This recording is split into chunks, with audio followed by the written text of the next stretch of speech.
కర్ణాటక ప్రభుత్వం, ఇది కర్ణాటక రాసిన లేఖ.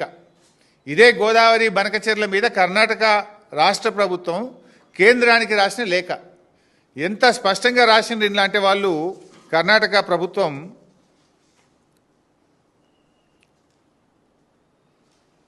para 11 page 3 by all the stated diversions by Andhra Pradesh 80 plus 100 plus 243 80 ఏమో పోలవరం ప్రాజెక్టు 80 కంటే ఎక్కువ పోలవరం రైట్ మెయిన్ కెనాల్ నుంచి ఇంకో 100 తీసుకుపోతుండ్రు 100 ఇప్పుడు బనకచెర్ల 243 80 ప్లస్ 100 ప్లస్ 243 మొత్తం కలిపితే మాకు ఆ అగ్రిమెంట్ ఏదైతే అప్పుడు ఆంధ్రప్రదేశ్ మహారాష్ట్ర కర్ణాటక కలిపి గోదావరి బచావత్ రిపోర్ట్ ప్రకారం అవార్డు ప్రకారం ఒక అగ్రిమెంట్ చేసుకున్నారు. గోదావరి నీళ్లు కృష్ణానదికి మళ్లిస్తే దాంట్లో ఎగువ రాష్ట్రాలకు కూడా వాటా ఉంటుంది.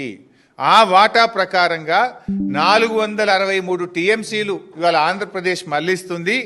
మాకు 112 టీఎంసీలు పైన కృష్ణాలో మేము ఆల్మట్టిలో ఆపుకుంటామని రాసిండు.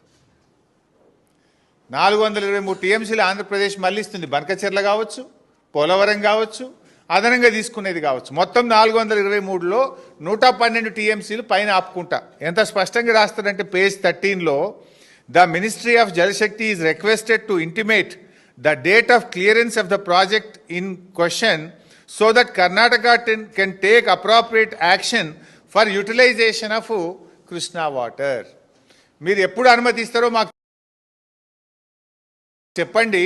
మీరు అనుమతిస్తే ఇక మేము తెల్లారికెళ్ళి మీద నీళ్ళు ఆపుకుంటా, కృష్ణానది జలాలు నేను ఆపుకుంటా మీద అంటుండు. మీరు అనుమతిస్తే మీద నీళ్ళు నేను ఆపేసుకుంటా అంటుండు. ఎవడు నష్టపోతాడు? తెలంగాణ పరిస్థితి రెండింటికి చెడ్డ రేవుడవుతుంది. కింద గోదావరి నీళ్ళు పోతే మీద కర్ణాటక వాడు కృష్ణా నీళ్ళు ఆపుకుంటే మన బతికేం కావాలి? మాకు హక్కున్నది.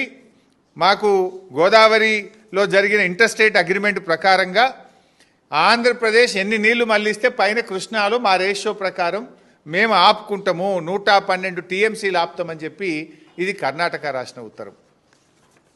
ఇక మూడవది